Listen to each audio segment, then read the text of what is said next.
অনুগল্প অপূর্ণ প্রতিশ্রুতি কলমে দেবব্রত মাইতি গল্প পাঠে অনিন্দিতা মাইতি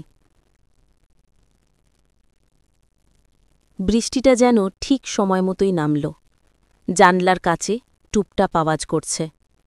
প্রিয়া বসে আছে সেই টেবিলের পাশে যেখান থেকে একদিন তাড়িয়ে দিয়েছিলেন দেবপ্রতিম স্যার। টেবিলের কোণে এখনও একটা পুরনো কলম পড়ে আছে, কালো রঙের পার্কার, যেটা একসময় প্রিয়ার খুব প্রিয় ছিল। হঠাৎ মনে পড়ে গেল এই কলমটাই একদিন স্যারের হাত থেকে পড়ে গিয়েছিল, আর সেটা তুলে দেওয়ার সময় দুজনের আঙুল একসাথে ছুঁয়ে গিয়েছিল। এক মুহূর্তের স্পর্শ, কিন্তু সেই মুহূর্তটাই হয়তো প্রিয়ার জীবনের বাগ বদলে দিয়েছিল। 2 বছর পর আবার এই বাড়িতে ফিরে এসে বুকের ভিতরটা যেন ভারী হয়ে গেছে প্রিয়ার। এবার আসা শুধুই একাডেমিক কারণেই। স্কুল থেকে বলা হয়েছে তারা পুরনো প্রাইভেট টিউটারদের কাছ থেকে রেফারেন্স লেটার আনতে হবে বোর্ড পরীক্ষার জন্য। বাধ্য হয়ে প্রিয়া এসেছে দেবপ্রতিমের কাছে। কিন্তু ওর মধ্যে কোথাও একটা অন্যরকম কম্পন কাজ করছে। এই ঘরের দেয়াল, এই জানালার পাশে দাঁড়ানো মানুষটা, এই নরম আওয়াজের শহর, সবই যেন ওর অতীতের এক অদৃশ্য সুতোর টানে জড়িয়ে আছে। দেবপ্রতিম নিজের চেয়ারে বসেছিল, হাতে একটা বই, কিন্তু চোখ বইয়ের ওপর নয়, বারবার তাকাচ্ছে প্রিয়ার দিকে।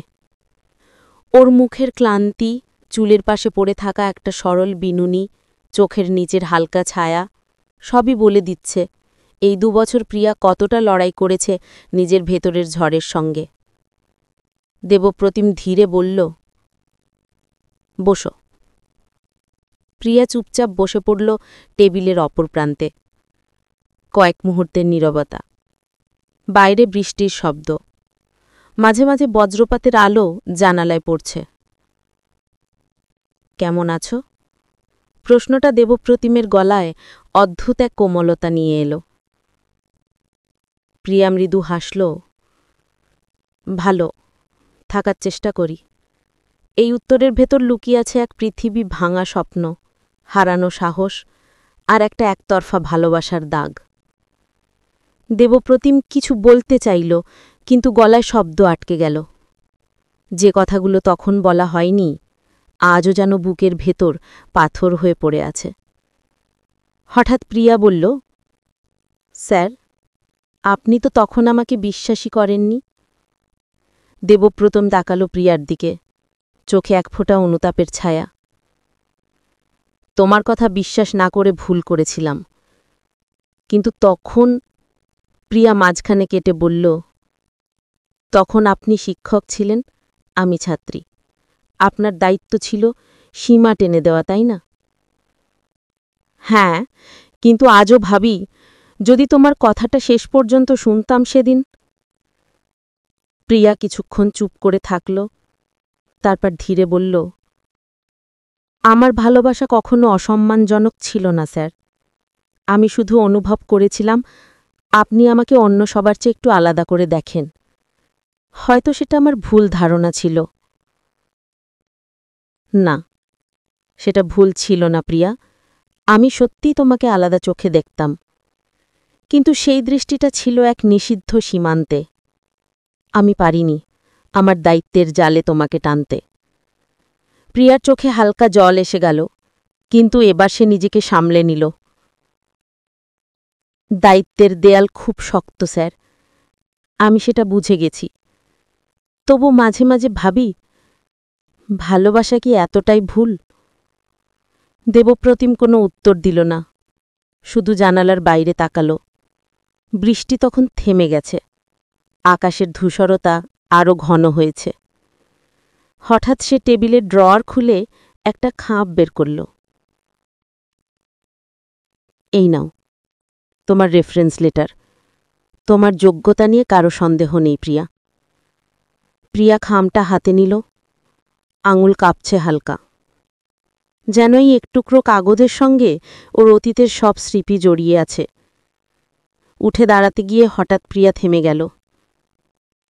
স্যার, জানেন, আমি গত 2 বছরে অনেকবার চেষ্টা করেছি আপনাকে ভুলে যেতে, কিন্তু প্রতিবার পড়াশোনার বই খুললেই মনে পড়ে গেছে এই বিষয়টা আমায় যিনি ভালোবাসতে শিখিয়েছিলেন তিনি একদিন তাড়িয়ে দিয়েছিলেন। দেবপ্রতিম চোখ নামিয়ে বলল, ভালোবাসা সবসময় একসাথে থাকার নাম নয় প্রিয়া। কখনো কখনো দূরে সরে গিয়েও মানুষ কাউকে রক্ষা করে।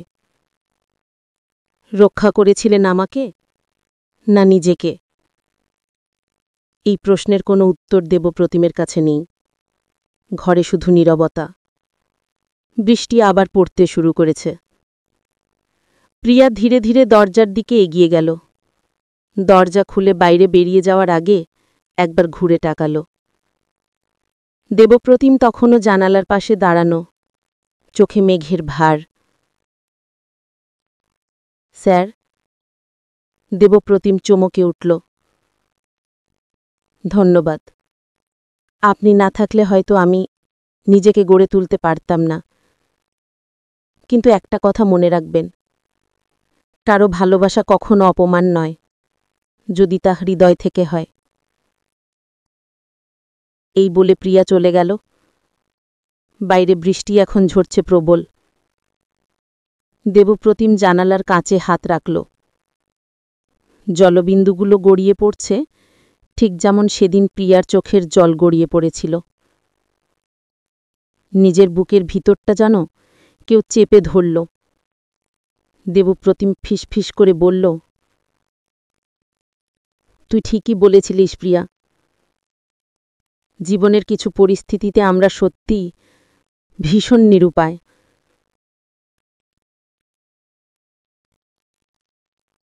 সেই রাতে দেবপ্রতিম সারাটা সময় জেগেছিল। পুরনো খাতাগুলো খুলে দেখল প্রিয়ার লেখা কিছু অঙ্কের উত্তর, তার পাশে তার হাতের লেখা ছোট ছোট নোট। স্যার, এটাকে ঠিকভাবে করেছি? স্যার, আপনি বলেছিলেন এই প্রশ্নটা ইম্পর্টেন্ট। সবাই ভাবে শিক্ষক কাঁদে না, কিন্তু সেই রাতে দেবপ্রতিমের চোখের কোণে নোনা জলের রেখা কেউ দেখতে পায়নি। দুদিন পর প্রিয়া বোর্ডের ফর্ম জমা দিয়ে ফিরছিল। হঠাৎ ফোন বেজে উঠল। স্কুল থেকে ফোন। তোমার রেফারেন্স লেটারে স্যারের একটি মন্তব্য ছিল, she has a rare strength to turn pain to purpose.